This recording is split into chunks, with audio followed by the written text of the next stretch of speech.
मुल्क में कोरोना के लगातार बढ़ते मामलों को लेकर काबीना सेक्रेटरी ने सभी रियासतों के सेक्रेटरियों के साथ की आला सतही मीटिंग। 11 रियासतों और मरकज के जेर इंतजाम इलाकों के हालात पर तशवीश का किया इजहार।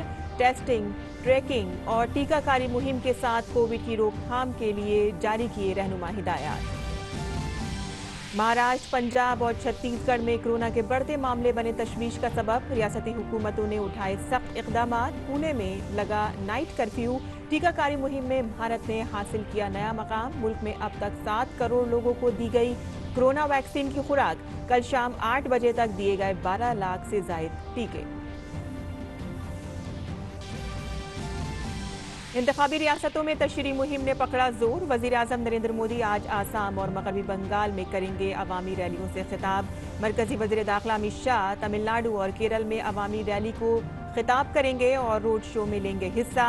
कांग्रेस लीडर राहुल गांधी केरल में पार्टी के लिए चलाएंगे मुहिम। बंगाल में छठे मरहले के लिए पर्चा नामजदगी दाखिल करने और 5वें मरहले के लिए नामजदगी वापस लेने का है आज आखिरी दिन।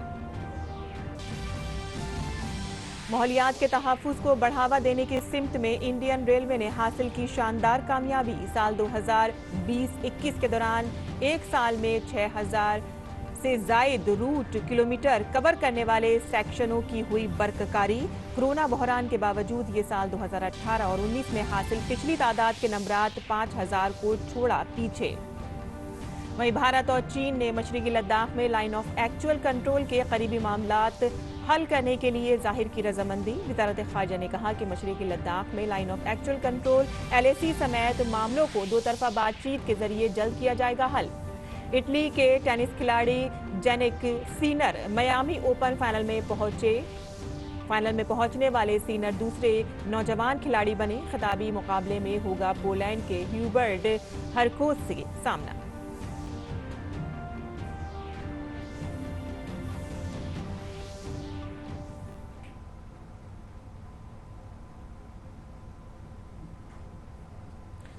आदाब नाज़रीन, खबरनामे में आपका इस्तकबाल है। मैं हूं साइमा खान। अब खबरें तफसील से। और नाज़रीन, बीजेपी सदर JP नड्डा जो इस वक्त गुवाहाटी पहुंच गए हैं, मीडिया को खिताब कर रहे हैं। आइए सुनते हैं। असॉल्ट राइफल्स का सरेंडर होने का अर्थ क्या बनता है, उसी तरीके से 4000 असॉल्ट राइफल्स के उसके साथ साथ ये हमारे जो सरेंडर किए हुए लोग थे उनको 4 लाख रुपए प्रति व्यक्ति वन टाइम सेटलमेंट के लिए दिया गया। और साथ ही साथ 4 लाख के साथ साथ 6000 रुपीज पर मंथ 3 साल तक उनके रिहैबिलिटेशन की व्यवस्था की गई। 1500 crore rupees have to be spent on Bodoland resettlement और उनके टेरिटोरियल रीजन के डेवलपमेंट के लिए हम लोग लगाने वाले हैं। तो बोडो सेटलमेंट किया, शांति लाई, असम की अस्मिता को बचाया।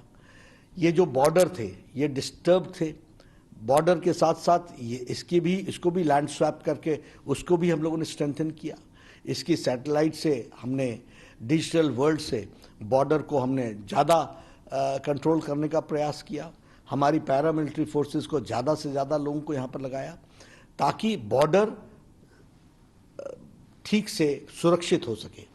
कांग्रेस के ज़माने में यही बॉर्डर खुला हुआ था, यही उनके राजनीतिक जिसको मैं कहूँगा कि राजनीति की दृष्टि से उनको लाइफ देने का काम ये बॉर्डर की जो खुला बॉर्डर था वो दे रहा था। आज बॉर्डर सील हुआ है। उसी तरीके से मैं अगर समृद्धि की बात करूं तो बोगोबील ब्रिज की बात ले लीजिए। लटकाना, अटकाना, भटकाना यही काम था, मोदी जी ने उसको पूरा करके दिया। यहाँ prime minister Modi ji has come 35 times Assam में। कभी मनमोहन सिंह जी 10 साल में 10 बार नहीं आए। गैस के रॉयल्टी देने का काम मोदी जी ने किया, 8000 करोड़ रुपए। ये मनमोहन सिंह क्यों नहीं कर पाए?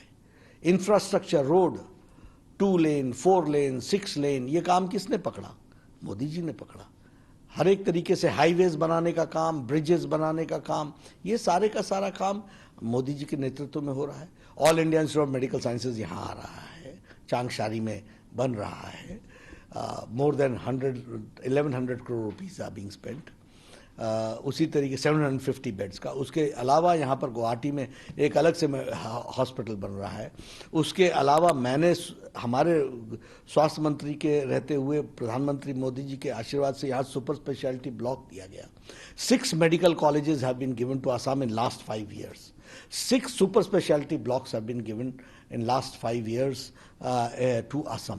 तो एक विकास की एक नई बहार, एक नया रास्ता असम के विकास के लिए खोला गया है।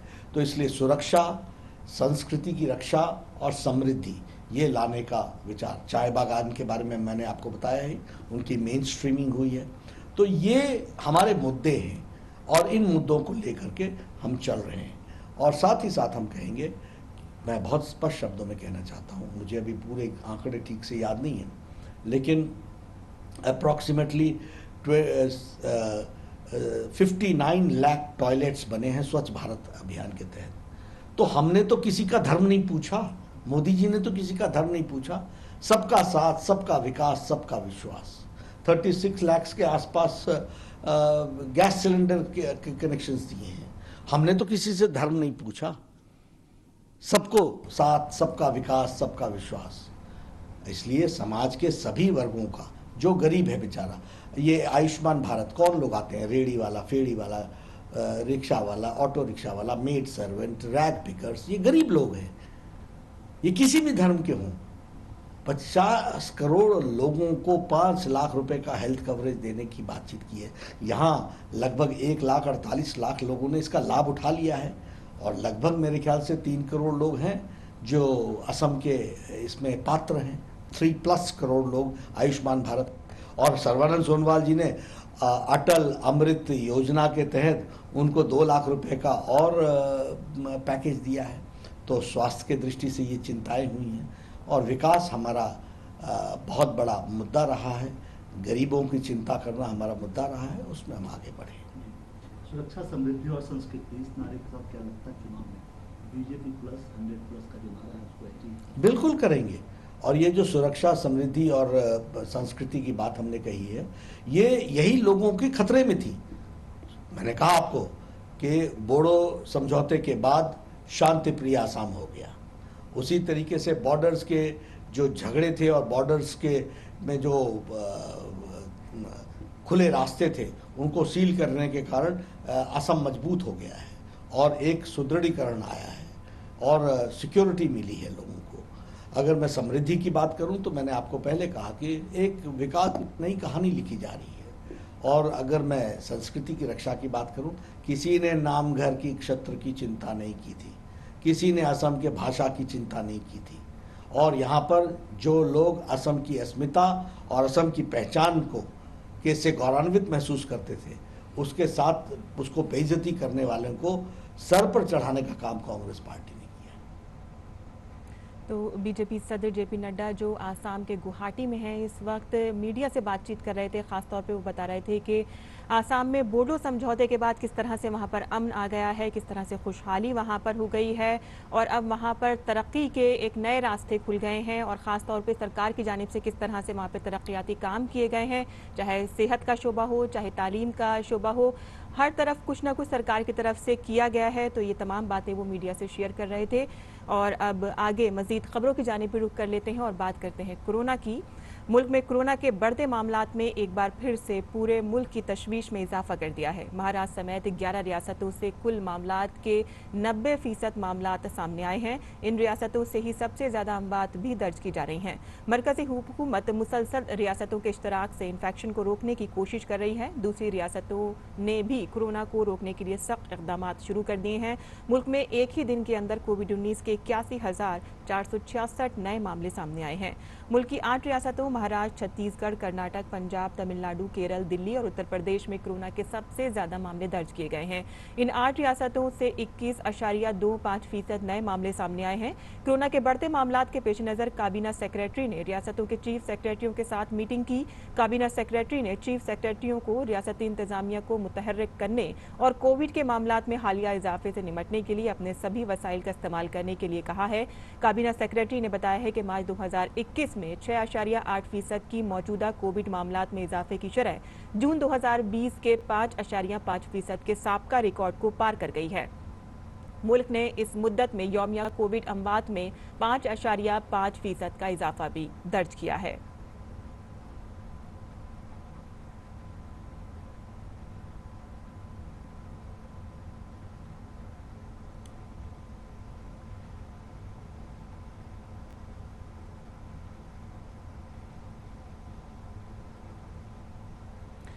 और महाराष्ट्र में कोरोना की ताज़ा सूरत हाल जानने के लिए बात करते हैं हमारी नुमाइंदा श्यामा मिश्रा से, जो इस वक्त मुंबई में मौजूद हैं।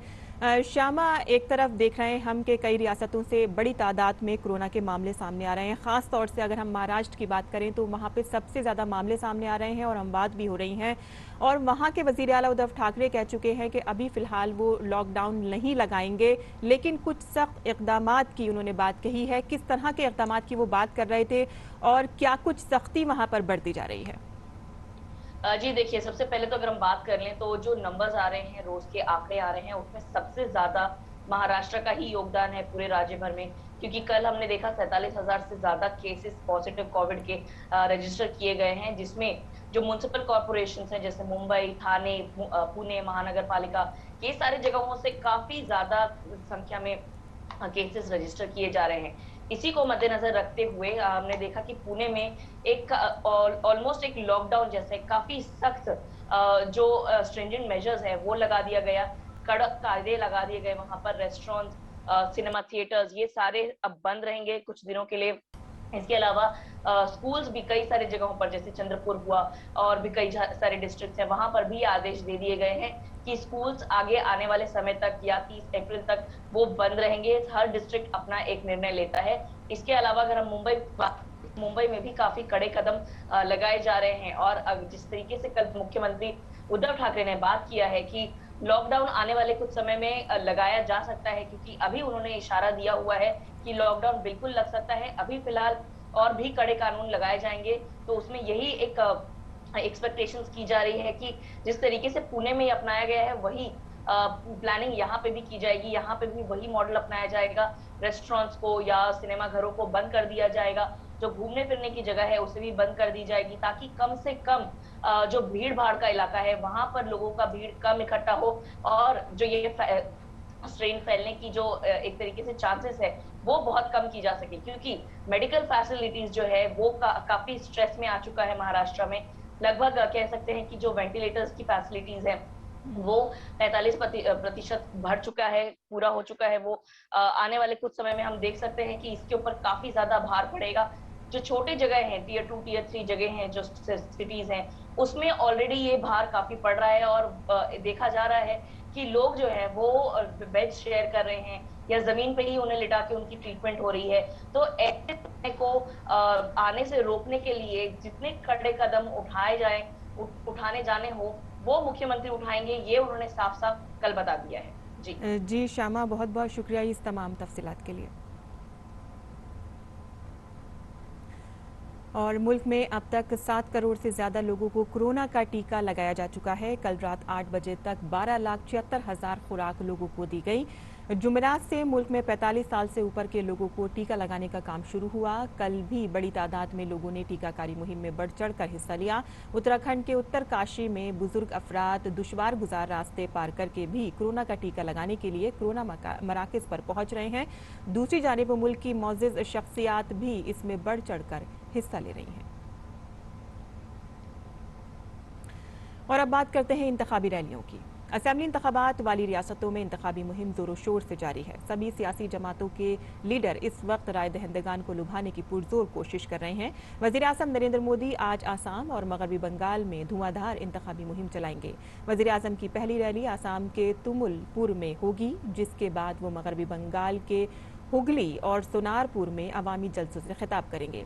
पार्टी के सीनियर लीडर और मरकजी वज़ीर दाखिला अमित शाह भी तमिलनाडु और केरल में अवामी जलसे और रोड शो करेंगे। बीजेपी सदर जेपी नड्डा का भी आज तमिलनाडु में अवामी जलसा और कन्याकुमारी में रोड शो करने का प्रोग्राम है।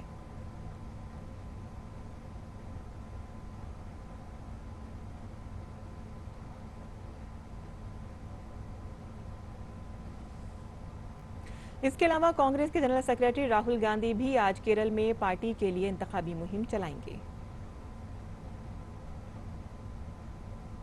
और वजीर आजम की आज आसाम में इंतखाबी रैली होने वाली है और इस सिलसिले में मजीद जानकारी के लिए बात करते हैं हमारे नुमाइंदे राजेश राज से, जो इस वक्त आसाम के तामिलपुर में मौजूद हैं। राजेश, हम देख रहे हैं कि वजीर आजम लगातार जोरों शोर से इंतखाबी रैलियों में हिस्सा ले रहे हैं और अपनी बात रख रहे हैं। आज किस तरह के प्रोग्राम वहां पर रहने वाले हैं और किस तरह की तैयारियां वहां पर की गई हैं? हाँ, देखिए साइमा, हम तामुलपुर में मौजूद हैं जो गुवाहाटी शहर से तकरीबन 70-80 किलोमीटर की दूरी पर है, लेकिन बहुत ही रिमोट एरिया है। और यह एरिया जो है कभी बोडो आंदोलन के लिए खासा चर्चा बटोरता रहा है, हिंसा की खबरें यहाँ पर होती रही हैं। लेकिन इस जगह पर प्रधानमंत्री नरेंद्र मोदी तशरीफ ला रहे हैं। जो बोडो आंदोलन से जुड़े हुए लोग हैं या फिर जो युवा छात्र हैं, उनके अंदर बहुत उत्साह है पीएम मोदी को सुनने का, चूँकि पीएम इस रिमोट एरिया में आ रहे हैं। कोकराझार संसदीय क्षेत्र में ये इलाका आता है, डिस्ट्रिक्ट बक्सा कहलाता है। और तामुलपुर में एक मेडिकल कॉलेज बनाने की भी बात की गई है, जिसको लेकर काफ़ी उत्साह लोगों में देखा जा रहा है। यह इलाका कहीं ना कहीं पिछड़ा हुआ इलाका है, लेकिन तामुलपुर की अगर बात करें तो तामुलपुर जो है ये बोडो आंदोलन से जुड़ा हुआ इलाका है। और यहाँ पर जो बोडो टेरिटरी रीजन बनाया गया है, जिसकी वजह से तमाम आंदोलन जो हैं वो रुक गए हैं। और यह कहीं ना कहीं सेंटर के प्रति जो है, सेंटर और स्टेट दोनों के संबंधों का ही हम कह सकते हैं कि एक व्याख्या कि दोनों ने मिलकर इस आंदोलन का से निजात दिलाया, लोगों को बोडो समझौता कराया। और जो यहाँ के नौजवान हैं वो पीएम मोदी को सुनने के लिए सुबह से ही बेकरार हैं। वो लगातार यहाँ पर धूप अब बढ़ रही है, लोगों का आना भी जो है काफ़ी तेज है। देखना होगा कि पीएम मोदी जब पहुँचेंगे तो कितनी बड़ी तादाद में लोग यहाँ पर उनको सुनने के लिए पहुँचते हैं। जी हाँ, एक तरह से कहा जाए तो राजेश, बोडो समझौते के बाद ही वहाँ देखा जाए तो एक तस्वीर वहाँ पर बदली है और इसी से खुश होकर लोग वहाँ पर आ रहे हैं और अपनी खुशी का इजहार वो वज़ीर आज़म नरेंद्र मोदी के सामने भी करेंगे। बहुत बहुत शुक्रिया इस तमाम तफसील के लिए। आगे बढ़ते हैं, जहां असेंबली इंतखाबात वाली रियासतों में पुरअमन और गैर जानिबदाराना इंतखाबात के लिए इलेक्शन कमीशन तैयारियों में मसरूफ़ है। इसके साथ ही 2 मरहलों की पोलिंग के बाद अब इंतखाबी अमल अगले मरहले की तरफ बढ़ रहा है। मगरबी बंगाल में छठे दौर के इंतखाबात के लिए पर्चा नामजदगी दाखिल करने का आज आखिरी दिन है। इसके साथ ही रियासत में 5वें दौर के इंतखाबात के लिए पर्चा नामजदगी वापस लेने का भी आज आखिरी दिन है।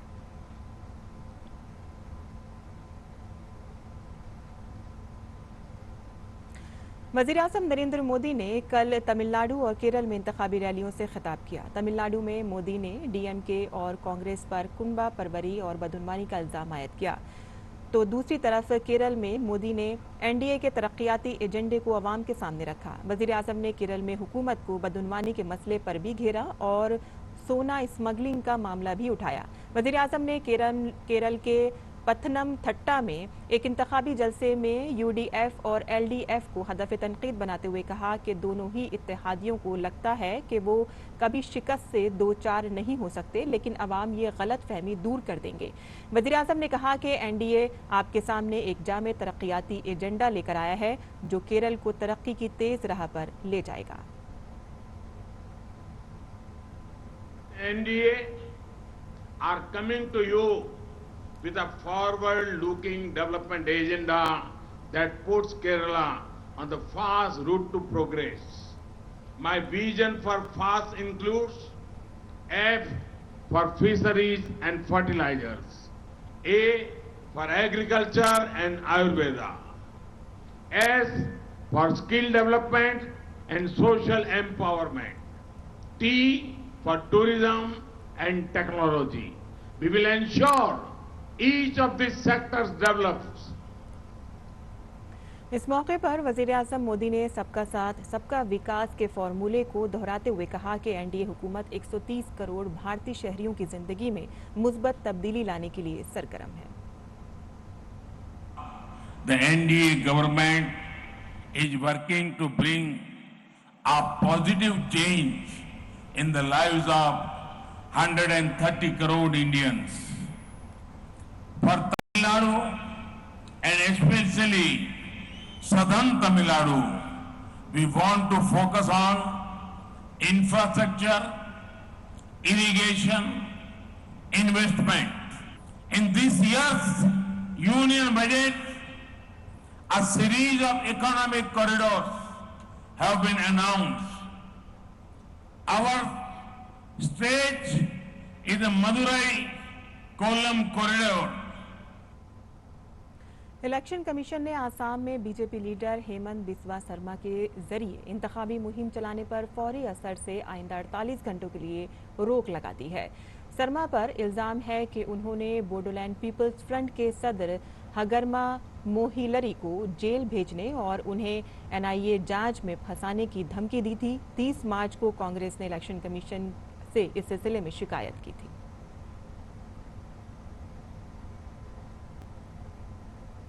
और अब बात करते हैं दांडी यात्रा की।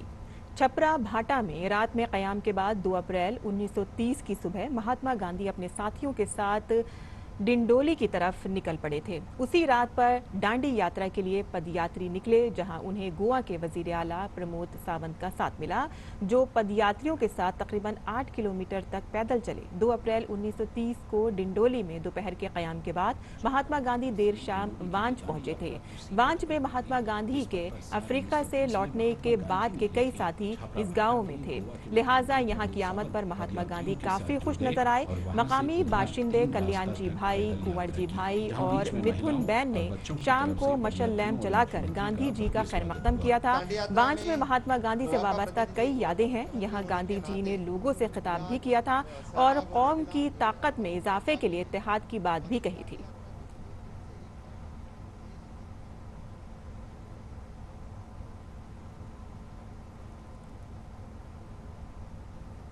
और दांडी यात्रा की मजीद जानकारी के लिए बात करते हैं हमारे नुमाइंदे धीरज से, जो इस वक्त सूरत में मौजूद हैं। धीरज, जद्दोजहद आज़ादी में जो वाक़यात पेश आए उसमें सबसे ज़्यादा असरअंदाज होने वाला वाक़या जो था वो था दांडी यात्रा, जिसको अब फिर से एक तरह से जिंदा किया जा रहा है। हम आपसे ये जानना चाहेंगे कि जब ये यात्राएं निकलती हैं तो किस तरह का माहौल आप वहाँ पर देखते हैं और लोगों में क्या असर पहुँचता है?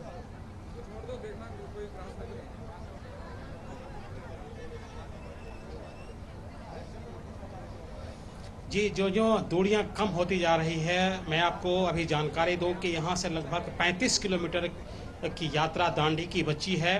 तो जो दूरी कम होती जा रही है, त्यों लोगों में उत्साह बढ़ता जा रहा है।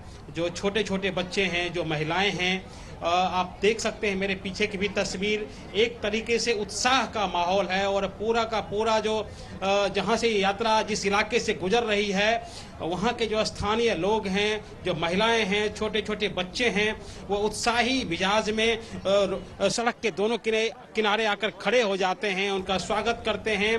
और जिस पथ से ये पदयात्री गुजर रहे हैं, उस पथ पर को बिल्कुल दोनों तरफ से फूलों से सजाया जाता है, कारपेट बिछाए गए हैं।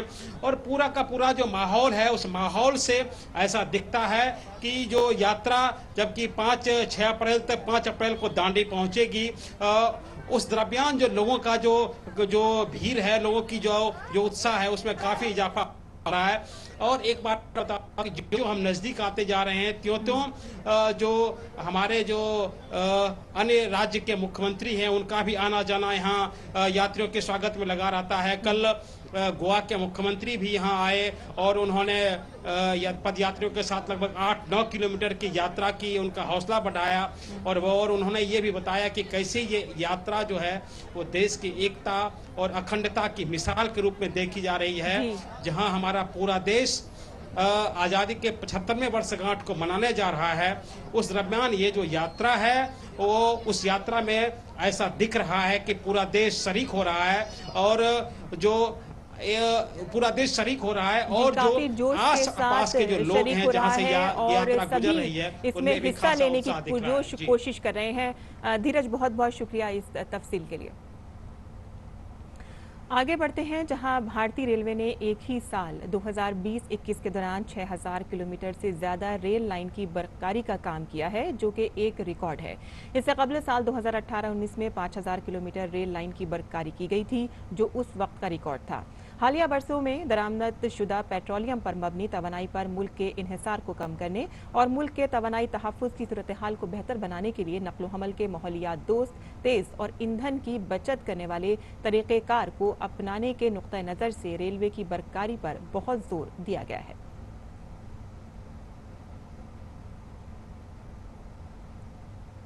वज़ारत ख़ारिजा ने कहा है कि भारत और चीन के दरमियान इस बात पर इत्तेफाक हुआ है कि मशरक़ी लद्दाख में हकीकी कंट्रोल लाइन LAC समेत दीगर दो फरीकी उमूर का जल्द हल निकाला जाएगा।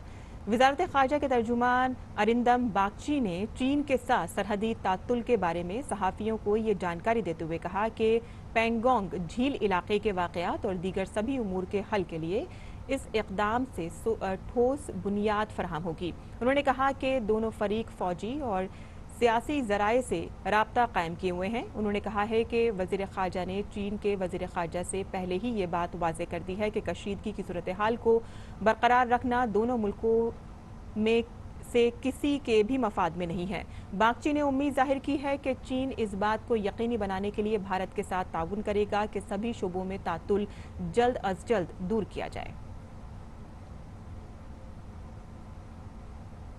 और खेल की खबरों की बात करें तो इटली के टेनिस खिलाड़ी जेनिक सिनर मियामी ओपन के फाइनल में पहुंच चुके हैं। सिनर ने सेमीफाइनल मुकाबले में 7वें नंबर के खिलाड़ी स्पेन के रोबर्टो बोस्टा एगोट को 5-7, 6-4, 6-4 से शिकस्त दी। सिनर पहली बार ATP मास्टर 1000 इवेंट के फाइनल में पहुंचे हैं। फाइनल में सिनर का सामना पोलैंड के हॉबर्ड होकेरेस से होगा। 19 साला सिनर राफेल नडाल के बाद मियामी ओपन के फाइनल में पहुंचने वाले दूसरे सबसे नौजवान खिलाड़ी हैं।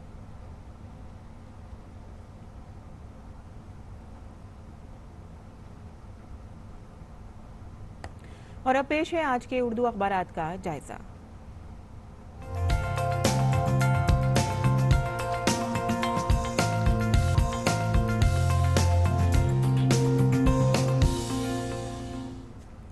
आज के उर्दू अखबारात में नजर डालें तो सबसे पहले बात करेंगे रोजनामा इनकलाब की, जिसके सफ़े अव्वल की ही इस सुर्खी कोरोना से मुतालिक है, जहां गुज़िश्ता साल से भी ज़्यादा ख़तरनाक शक्ल ले रहा है कोरोना। एक ही दिन में 81,000 से ज़्यादा नए मामले सामने आए हैं और अब गांव में भी कोरोना का असर बढ़ता ही जा रहा है। महाराष्ट्र, दिल्ली, कर्नाटक, केरल, पंजाब, तमिलनाडु, गुजरात और मध्य प्रदेश में कोरोना के मामलों में मुसलसल इजाफा हो रहा है।